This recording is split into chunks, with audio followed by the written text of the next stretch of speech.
Hello friends, welcome to my channel stocks and investment Tamil. இந்த வீடியோவில் கடந்த ஒரு மாசமா இந்த சில ஸ்டாக்ஸ்ல வந்து நிறைய ப்ரெஷர்ஸ் தென்படுது. இந்த ஸ்டாக் இப்போ வேல்யூ பையா இல்லையான்னு சொல்லி பார்த்துருவோம். நீங்க இந்த சேனலோட முதல் வியூவரா இருந்தீங்கன்னா மறக்காம இந்த சேனலை சப்ஸ்கிரைப் பண்ணி உங்க ஆதரவை தெரிவிங்க.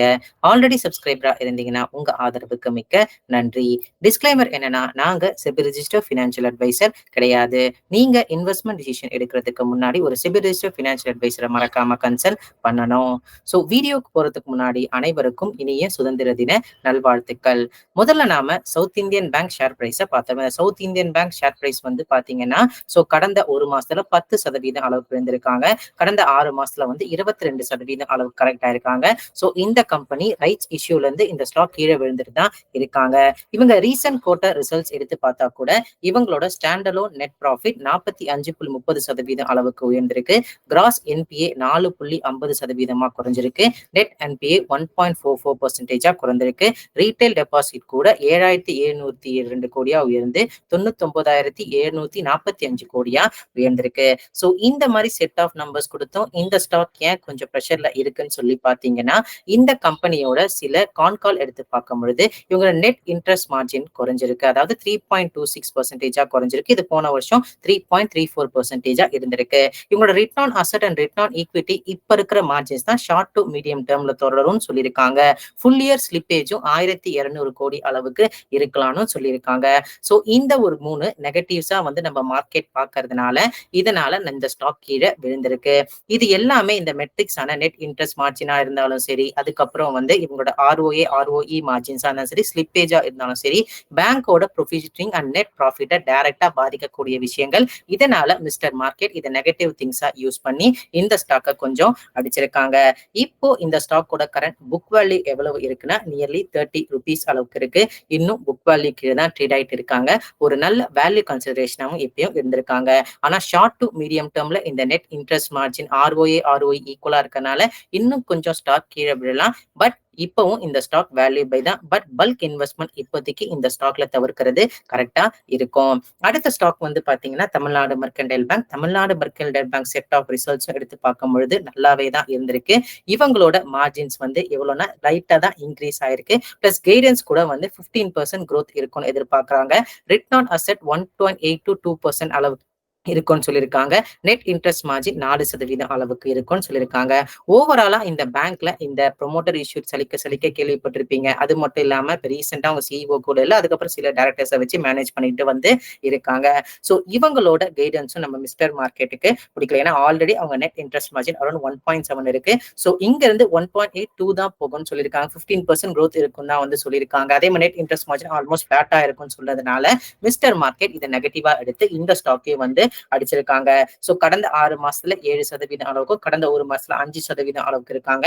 இந்த ஸ்டாக் பேங்கிங் ரிலேட்டட்ஸா. சோ புக் வேல்யூ எடுத்து பார்க்கும்போது 500 ரூபாய் அளவுக்கு இருக்கு. இவங்க பிரசன்டேஷன் எடுத்து பார்க்கும்போது கூட ஸ்டில் இந்த ஸ்டாக் வந்து புக் வேல்யூ கீழே ட்ரேட் ஆகுறதுனால ஒரு நல்ல வேல்யூ கன்சிடரேஷனா வந்து இருக்கும். சோ சவுத் இந்தியன் பேங்க்கும் சரி, தமிழ்நாடு மெர்கன்டைல் பேங்க்கும் சரி, ஷார்ட் டேர்ம்ல கொஞ்சம் ப்ரெஷர் இருக்கலாம். அதனால பல்க் இன்வெஸ்ட்மெண்ட் கன்சிடரேஷன் வந்து கொஞ்சம் நெகட்டிவ்ல முடியறதுக்கு வாய்ப்பு இருக்கு. ஒரு எஸ்ஐபி கன்சிடரேஷன் ஒரு நல்ல ரிட்டர்ன்ஸ் லாங் டேர்ம்ல தரத்துக்கு வாய்ப்புகள் இருக்கு.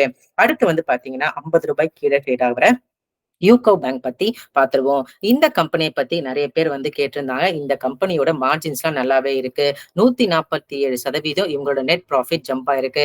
Cross advances 17.64% உயர்ந்திருக்கு. டோட்டல் டெபாசிட் 7.39% அளவுக்கு உயர்ந்திருக்கு. கிராஸ் என்பிஏ 3.32%, நெட் என்பிஏ 0.78% அளவுக்கு இருந்திருக்கு. நெட் இன்ட்ரெஸ்ட் இன்கம் 12.20% அளவுக்கு உயர்ந்திருக்கு. வெஹிக்கல் லோன், அக்ரி லோன், அது மட்டும் இல்லாம அஃபோர்டபிள் ஹவுசிங் லோனோட growth போர்ட்ஃபோலியோ நல்லாவே இருக்கு. அக்ரி லோன் அட்வான்சஸும் நல்லா இருக்கு. இந்த ஸ்டாக்கை கன்சிடர் பண்ணலாமா அப்படின்னு சொல்லி எங்க நண்பர்கள் வட்டாரத்துல வந்து கேட்டிருந்தாங்க. இந்த கம்பெனி 50 ரூபாய் கீழே வந்து இருக்கு. ஸோ லாங் டேர்ம் நல்ல growth கன்சிடர் பண்ணுமா அப்படின்னு சொல்லி கேட்கறாங்க. இந்த ஸ்டாக் இன்னமும் கரெக்ட் ஆகி இருந்தாலுமே என்னைய பொறுத்த வரைக்கும் இந்த ஸ்டாக்கோட price to book value 2 times மேல இருக்கு. ஸோ அரௌண்ட் வந்து இவங்க புக் வேல்யூ 22 நினைக்கிறேன். ஸோ இப்போதைக்கு 2 டைம்ஸ் மேல புக்ல இருக்காங்க. ஸோ இந்த south Indian bank, Tamil Nadu mercantile பேங்க்னா புக் வேல்யூ கீழே ட்ரேட் ஆகும் போது இந்த 2 டைம்ஸ் புக் கொடுத்து இந்த ஸ்டாக்கை வாங்குறது கொஞ்சம் ரிஸ்கி இன்வெஸ்ட்மெண்டா நான் பாக்குறேன். இப்ப ரீசென்ட் டைம்ல கூட அவங்க இன்ட்ரெஸ்ட் ரேட் கொஞ்சம் ஏத்திருக்காங்க. அதனால இவங்க ப்ராஃபிட்ஸ் எல்லாம் கொஞ்சம் இன்க்ரீஸ் ஆகிறதுக்கு வாய்ப்புகள் வந்து இருக்கு. பட் ஸ்டில் இந்த ஸ்டாக் இப்போதைக்கு வேல்யூ கன்சிடரேஷன் வந்து கிடையாது. புக் வேல்யூ விட 2 மடங்கு ட்ரேட் ஆகுறதுனால, ஏன்னா இதெல்லாம் வந்து பேங்கிங் ஸ்டாக், அதனால இந்த price to book value metrics நம்ம எடுத்துக்கிறோம். அடுத்து நாம மதர்சன் சுமி இன்டர்நேஷனல் ஸ்டாக்கை பார்த்துருவோம். இந்த ஸ்டாக் கடந்த ஒரு மாசத்துல 8.30% அளவுக்கு கீழே விழுந்திருக்கு. சோ இதற்கு காரணம் வந்து இவங்க ரீசன்ட் ரிசல்ட்ஸா அப்படின்னு சொல்லி பார்க்கும்பொழுது பாத்தீங்கன்னா, இவங்களோட ரெவன்யூ 29% உயர்ந்திருக்கு, எபிட்டா 44% உயர்ந்திருக்கு, பேட் மார்ஜின்ஸ் 65% உயர்ந்திருக்கு. 19 கிரீன்ஃபீல்ட் ப்ராஜெக்ட்ஸ் கொண்டு வர போறாங்க எமர்ஜிங் மார்க்கெட்ஸ்ல for auto and not auto பிசினஸ்ல.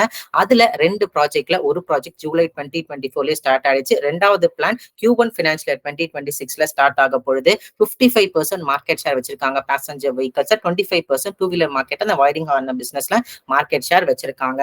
சோ மிஸ்டர் மார்க்கெட் என்ன இந்த கம்பெனில நெகட்டிவா அப்படின்னு சொல்லி பாக்குறாங்கன்னா, கண்டெய்னர் காஸ்டோட விலை உயரத்துக்கு வாய்ப்பு இருக்கு. எனி ரெட் சி கிரைசிஸ் வந்து லாஜிஸ்டிக்ஸ்லாம் இந்த மாதிரி கம்பெனிக்கு ரொம்ப பெரிய விஷயம். அதனால இன்வென்ட்ரி பில்டப் ஆகி இவங்க மார்ஜின்ஸ் பாதிக்கப்படும் எதிர்பார்க்கிறாரு.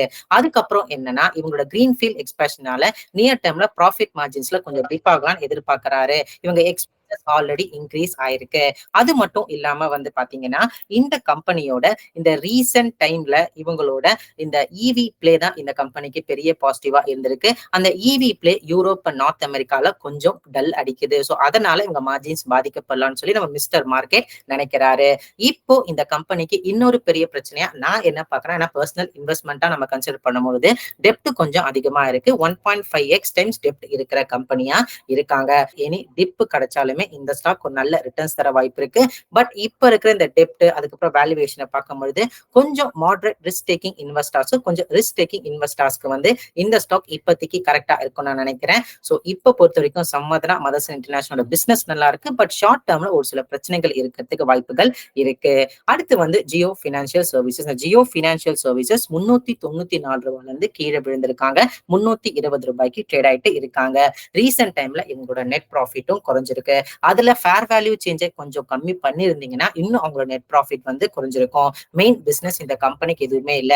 இவங்களோட பினான்சியல் ஸ்டேட்மெண்ட்ஸ் எடுத்து பார்த்தா கூட நெட் இன்ட்ரெஸ்ட் இன்கம்ல தான் இவங்க ரெவன்யூ பாக்குற மாதிரி காமிச்சிருக்காங்க.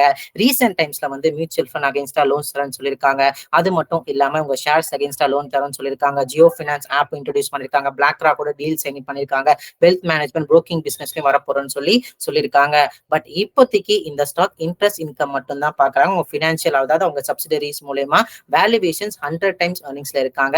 இந்த ஸ்டாக் ஒரு 320 to 350 லெவல்ல கன்சாலிடேட் ஆகும் தான் நான் நினைக்கிறேன். பட் இப்ப இந்த ஸ்டாக் வந்து வேல்யூ பை கிடையாது. என்னதான் இன்னும் 52 வீக் ஹைல இருந்து கரெக்ட் ஆகுறதுனால வேல்யூவேஷன்ஸ் கொஞ்சம் ஹையர் சைட்ல இருக்கு. இந்த பினான்சியல் சர்வீசஸ் கம்பெனி கொஞ்சம் மார்க்கெட்ல டிஸ்டர்ப் பண்ணுவாங்க, அதை நான் மறுக்கவே இல்லை. ஆனா இப்ப இருக்கிற வேல்யூவேஷன்ஸ் இந்த கம்பெனிக்கு ஜஸ்டிஃபைபிள் கிடையாது. B2C பிசினஸ் பொறுத்தவரைக்கும் ரிலையன்ஸ் இண்டஸ்ட்ரி நம்ம கன்ஃபார்மா வாட்ச் பண்ணோம். ரிலையன்ஸ் ரீட்டைலையும் ரீசென்ட் டைம்ல நிறைய பேர் ஜாபை விட்டு அமைச்சிருக்காங்க. பிளஸ் மணியும் பேரண்ட் கம்பெனில இருந்து கேட்டிருக்காங்க. சோ பொறுத்திருந்து பார்ப்போம் ஜியோ பினான்சியல் சர்வீசஸ் இவங்க போட்ட அந்த சில பிசினஸ் விதைகள்லாம் வரும் குவார்டர்ல எப்படி இருக்குன்னு சொல்லிட்டு. பட் இப்போதைக்கு வேல்யூ பை இந்த ஜியோ பினான்சியல் சர்வீசஸ் கிடையாது.